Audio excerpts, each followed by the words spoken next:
చాలు. ప్రార్థన. ప్రేమగా తండ్రి, మాట్లాడే దేవా మీకు వందనాలు చెల్లిస్తూ ఉన్నాం. ఈ రాత్రి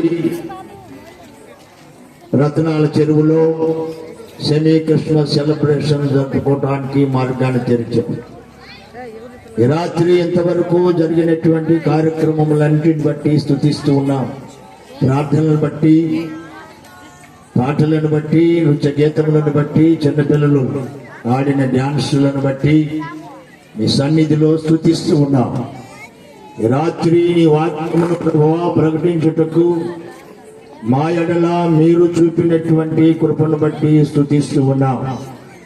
మీరు లోకానికి ఎందుకు జన్మించారో, జన్మకు కారణమేమో, కారణమునకు మీరే మీ సన్నిధిలో బాధితులై కార్యాన్ని ఏ రీతిగా సుగమం చేయడానికి ఈ లోకానికి నరుడుగా ఆరుదించావో ఆ విషయాలు మేము నేర్చుకుంటుకాయి మీ సహాయమును అందించమని ప్రార్థన చేస్తూ ఉన్నాం.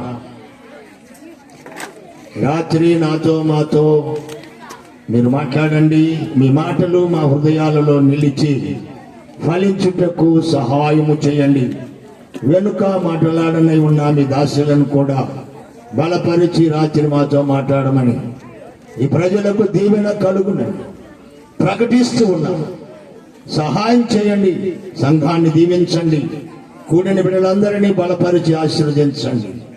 మీ దాసులను నన్ను కూడా మరుగు చేసుకుని మాటలు రాత్రి నాతో మాతో మాట్లాడమని యేసు నామమును అడిగి వేడుకుంటున్నాం తండ్రి.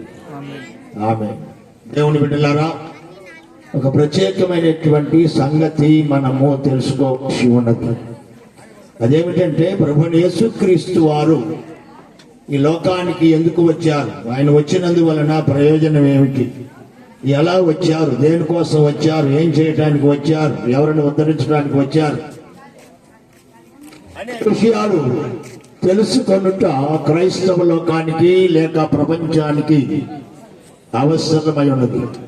అపోస్తలుడైన పౌలు గలతీయులకు రాస్తూ ఈ మాట చెప్తూ ఉన్నాడు. కాలము పరిపూర్ణమైనప్పుడు దేవుడు ఆయన స్త్రీ యందు పుట్టాడు.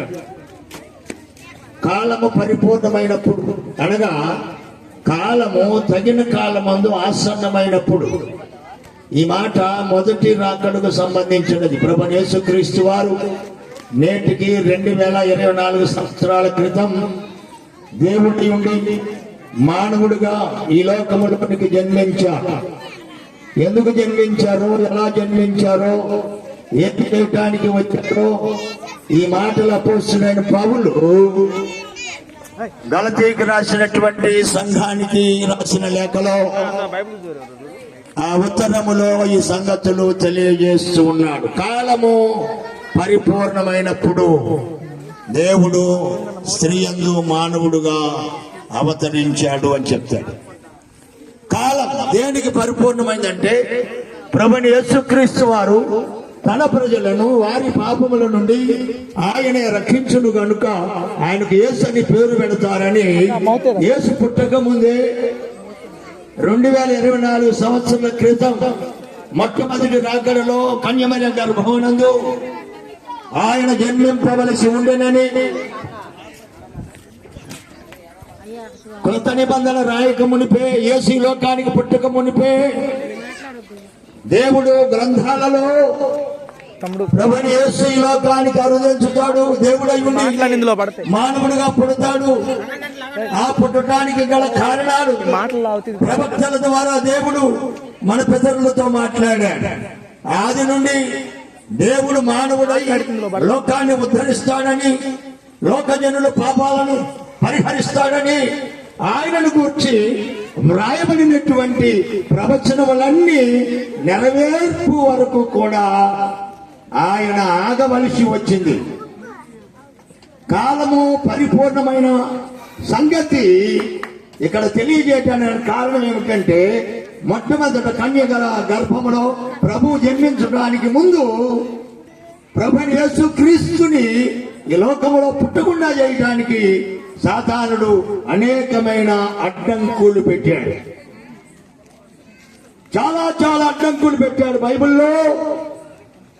యేసు ప్రభు పుట్టక ముందు మొదటి రాకడలో ప్రజల పాపాన్ని క్షమించడానికి లోకానికి రాకముందు సాతానుడు 16 సార్లు యేసు ప్రభుని భూమి మీద పుట్టనీయకుండా అడ్డుబండలు ప్లానులు వేశాడు.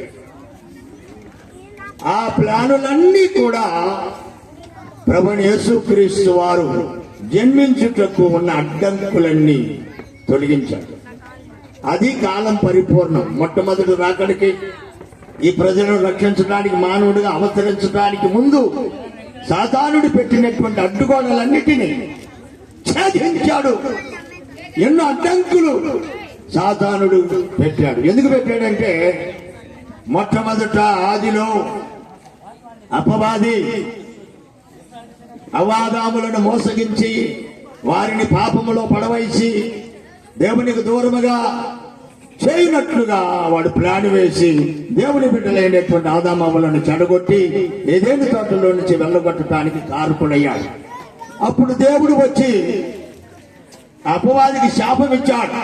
నువ్వు నా పిల్లలను చెడగొట్టి నా నుండి దూరం చేశావు కనుక, వారు నీ మాట విని మోసంలో పడి పాపంలో పడి నాకు దూరం అయ్యారు కనుక నిన్ను నేను శపిస్తున్నానని దేవుడు మొట్టమొదట సాతానుని శపించాడు. ఆది కాండములో ఏమని శపించాడు అంటే, నీవు ఇక్కడ నుండి మట్టి తింటావు, పట్టుతో ప్రాగుతావు కనుక నువ్వు ఏ పిల్లలైతే నా పిల్లల్ని మాయం చేసి పాపములో పడవేసి మరణానికి దారి తీయించావో ఆ స్త్రీలో నుండి ఒక కుమారుని నేను ఉద్భవింపజేస్తా.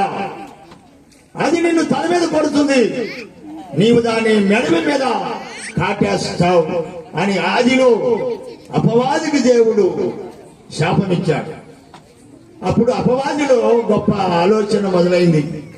దేవుడు చెప్పిన మాట ఖచ్చితంగా నెరవేరుతుంది కనుక ఎప్పుడుగో ఒకప్పుడుకి ఒక ఆయన పుడతాడు, ఆయన చెప్పిన మాటల ప్రకారం నా తల పగలగొడతాడు.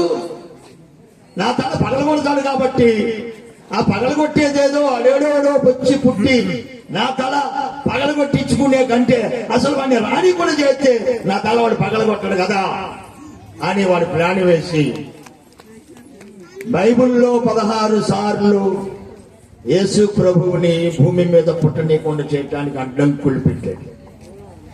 అదే అపోస్తలుడైన పౌలు ఇక్కడ అంటాడు, కాలము పరిపూర్ణమైనప్పుడు. అంటే సాతానుడు యేసు ప్రభువుని భూమి మీద పుట్టి తన ప్రజలను వారి పాపముల నుండి రక్షిస్తాడేమోనని రక్షింపక ఉండునట్లు సాతానుడు వేసినటువంటి ఆ ప్లానులన్నిటినీ కూడా దేవుడు తొలగించి వేశాడు. ఇంకొక మాట ఏమిటంటే, ఆది నుండి దేవుడు తన పరిశుద్ధ ప్రవక్తల ద్వారా పలికిన మాటలు, ప్రవచనములు, ప్రభువు యేసుక్రీస్తు ఈ పాపం నుండి ప్రజలను రక్షించడానికి వస్తాడనేటువంటి సంగతిని ప్రభు పుట్టక మునిపే కనీసం 3000 సంవత్సరాల నుండి ఇంకా 3000 సంవత్సరాలకి ప్రభువు యేసుక్రీస్తు లోకములో కన్యమరి గర్భమునందు పుడతాడని అనుకుంటుండగా ప్రవక్తల ద్వారా దేవుడు మాట్లాడాడు.